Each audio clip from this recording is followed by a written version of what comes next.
यानंतर राज्यातल्या गावागावात नेमकं काय घडतंय जाणून घेऊयात गाव तिथे माझामधून। सिंधुदुर्ग जिल्ह्यातल्या कुडाळ तालुक्यातील माणगाव परिसरात चक्क पिवळा पाऊस पडला। ऐन एप्रिलमध्ये झालेल्या या आम्ल पर्जन्यामुळे अनेक तर्कवितर्क लावले जात आहेत। गाड्यांच्या काचांवर टपावर हे पिवळे थेंब दिसून येत आहेत। हवेतल्या पाण्याच्या ढगाचा आम्लयुक्त ढगाशी संपर्क होऊन जो पाऊस पडतो तशाच प्रकारचा हा पाऊस दिसून आला। वातावरणातील बदलांमुळे अशा प्रकारचा पाऊस पडल्याचं जाणकार सांगत आहेत। नागपुरातल्या आयटी पार्क शेजारी असलेल्या लोखंडे नगर, पटेल नगर आणि गायत्री नगरासह अनेक वस्त्यांमध्ये गटाराचं दूषित पाणी वापरण्याची वेळ आली आहे। वर्षानुवर्षे या वस्त्यांमध्ये अत्यल्प दाबानं केवळ काही मिनिटच पाणी पुरवठा होतो, त्यामुळे स्थानिकांना विहिरी आणि बोरवेलच्या पाण्यावर अवलंबून राहावं लागतंय। उत्तर प्रदेश सरकारनं शेतकऱ्यांसाठी कर्जमाफी जाहीर केल्यानंतर आता राज्यातल्या शेतकऱ्यांनाही कर्जमाफीची आस लागली आहे। यंदा चांगला पाऊस झाल्यानं उत्पन्न तर बंपर आले, मात्र पिकाला भावच नसल्यानं शेतकऱ्यांच्या हाती काहीही लागलं नाहीये। 2008 साली झालेल्या कर्जमाफीनं अनेक शेतकऱ्यांना दुर्दैवाच्या फेऱ्यातून वाचवलं होतं। त्याचप्रमाणे यंदाही कर्जमाफी व्हावी अशी मागणी शेतकऱ्यांकडून केली जाते।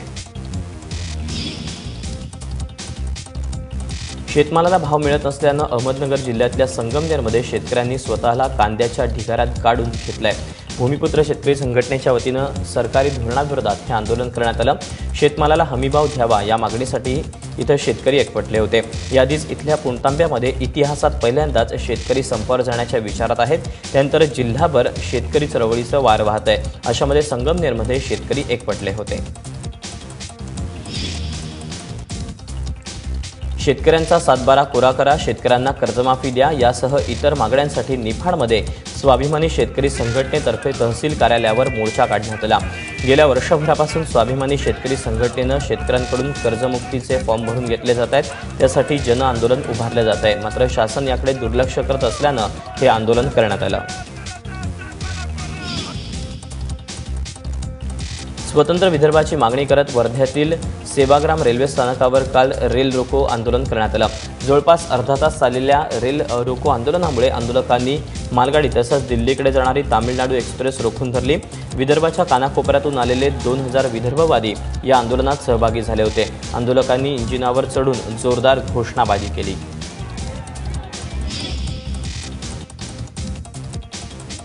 यवतमाळच्या पुसद तालुक्यातील साईजरा गावालगतच्या जंगलात एका गुराख्यावर रानडुकरानं हल्ला केला। या हल्ल्यात गुराखी गंभीर जखमी झाला। गुराखी जनावरांना चाऱ्यासाठी घेऊन गेला असताना ही घटना घडली। रानडुकराच्या हल्ल्यात गुराख्याच्या उजव्या हाताची 3 बोटं तुटली। गुराख्यावर जिल्हा रुग्णालयात उपचार सुरू आहे।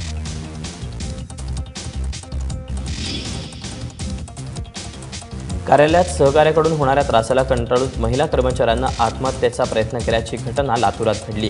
पतीच्या निधनानंतर अनुकंपा तत्वावर लोभा कांबळे या कार्यालयात रुजू झाल्या, मात्र गेल्या 4 ते 5 वर्षांपासून कार्यालयातीलच चंद्रकांत जाधव यांच्याकडून त्यांना त्रास दिला जात होता। या प्रकरणी कोणतीही कारवाई न झाल्यास लोभा कांबळे यांनी हे पाऊल उचलले आहे।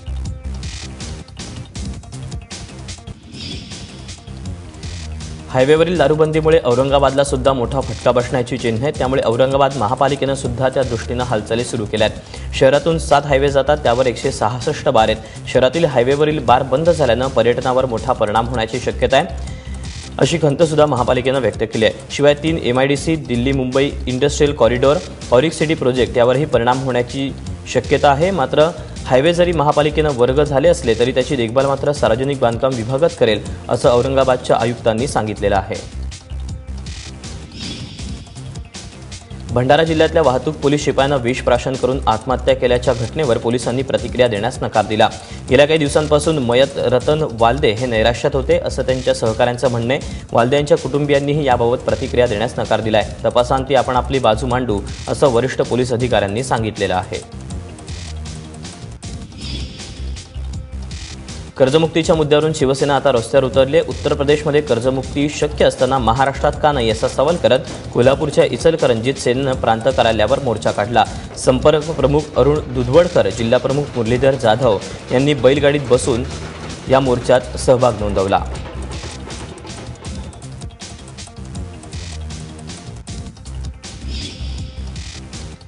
चोरटी दारू आणि हातभट्ट्यांच्या विरोधात पोलीस अधीक्षक वीरेश प्रभू यांच्या आदेशानुसार वेळापूर पोलिसांनी निमगावमधल्या बोडरे वस्तीवर छापा टाकत 1500 लिटर रसायन नष्ट केलं। बोडरे वस्तीवर बापू चव्हाण यांनी घराजवळ प्लास्टिक पिंपामध्ये जवळपास 1500 लिटर गावठी दारूसाठी लागणारं रसायन लपवून ठेवलं होतं। वेळापूर पोलिसांना याची माहिती मिळताच पोलिसांनी या ठिकाणी छापा टाकत हे सर्व रसायन नष्ट केलं।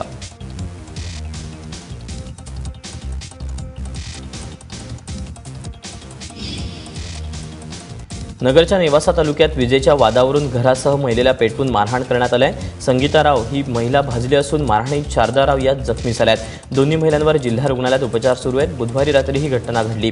भारत आगळे यांच्यासह 8 जणांच्या जमावानं पेटवून मारहाण केल्याचा आरोप महिलेच्या कुटुंबियांनी केला। पोलिसांनी घटनास्थळी पाहणी करून पंचनामा केला। त्याचबरोबर जखमींचे जबाब नोंदवून सुद्धा गुन्हा दाखल करण्यात आला आहे।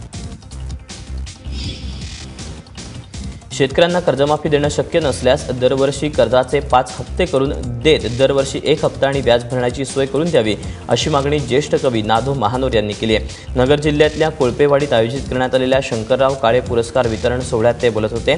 यावेळी माजी मंत्री विलास काका उंडाळकर आणि ज्येष्ठ कवी नाधो महानोर यांना पुरस्कार देऊन गौरवण्यात आलं। दिलीप वळसे पाटील यांच्या हस्ते या पुरस्काराचं वितरण करण्यात आलं।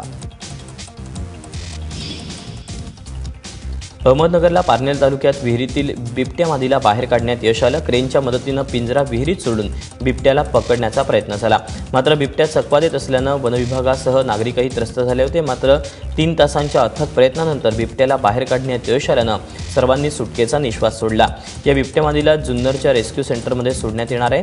अन्नाच्या शोधात फिरत असताना ही बिबट्या मादी विहिरीत पडल्याची शक्यता वर्तवली जाते। अकोला जिल्ह्यातल्या तेल्हारा तालुक्यातल्या माळठाणा बुद्रुकमध्ये घराला आग लागली। या आगीत नागोराव पवार यांच्या घरातील 10 बकऱ्या आणि सामान जळून खाक झालं। काल संध्याकाळी ही आग लागली होती। तासाभरानंतर या आगीवर नियंत्रण मिळवण्यात यश आलं।